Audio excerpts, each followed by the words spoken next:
Turn the other cheek. That's Wu-Wei. Non-violent actions don't always require crowds.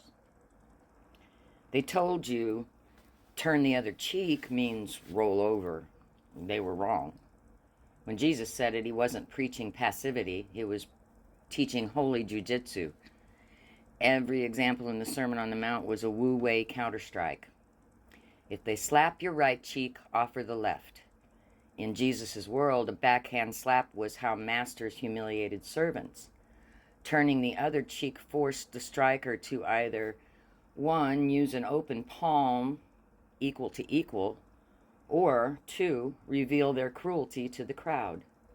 The Wu-Wei move, disarm their power by refusing to play their game. If they sue for your coat, give your cloak too. In poverty, losing your coat meant freezing at night, but stripping naked, that exposed the greed of the oppressor and shamed them under Torah law. The Wu-Wei move, let their violence backfire. Walk a second mile. Roman soldiers would force Jews to carry gear 1 mile, but going further risked the soldier punishment for overwork. The Wu-Wei move, flip oppression into their liability. Even in Gethsemane, when Peter swung his sword, Jesus didn't say, violence is always wrong. He said, sheathe your sword.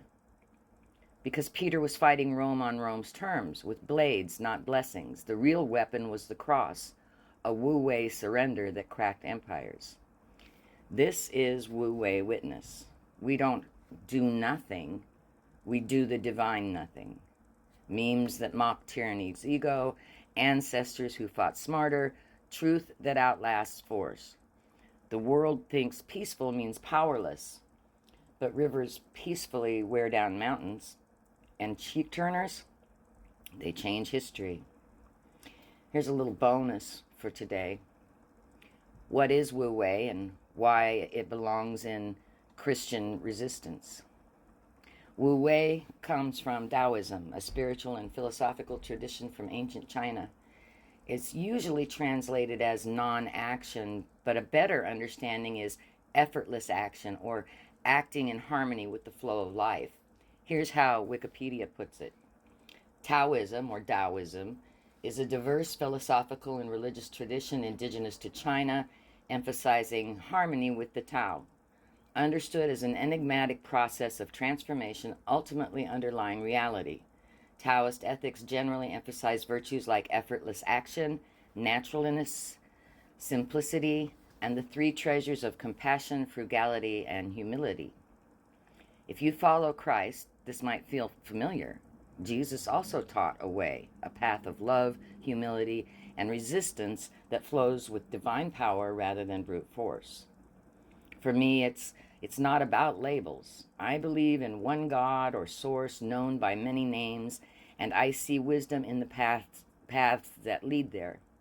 That's why I've woven Taoist practices into my walk with Christ, not as contradiction, but as completion. After 67 years on this earth, watching the civil rights movement, Vietnam, 9/11, and everything between, I've learned a few things. 1, Jesus wasn't a pacifist. 2, sometimes you have to fight for what matters. And 3, but that fight doesn't have to draw blood. A sheathed sword can be just as powerful as a drawn one. That's what Haping Janshi means, peace warrior. It's not just the name of this Substack, it's the name a dear friend gave me, a name I try to live into. I've never been one to love conflict. I've been passive-aggressive more than once, but pacifism has never been my calling. This name, Peace Warrior, helps me hold both truths, to confront injustice without becoming unjust. So whether I'm writing about Wu-Wei, my warrior grandmothers, or the sacred art of resistance, you'll see references to Taoism, Eastern wisdom, and other philosophies that harmonize with Jesus' way, that stand up to empires, that call out oppression, and that teach the art of holy war. Have a blessed day.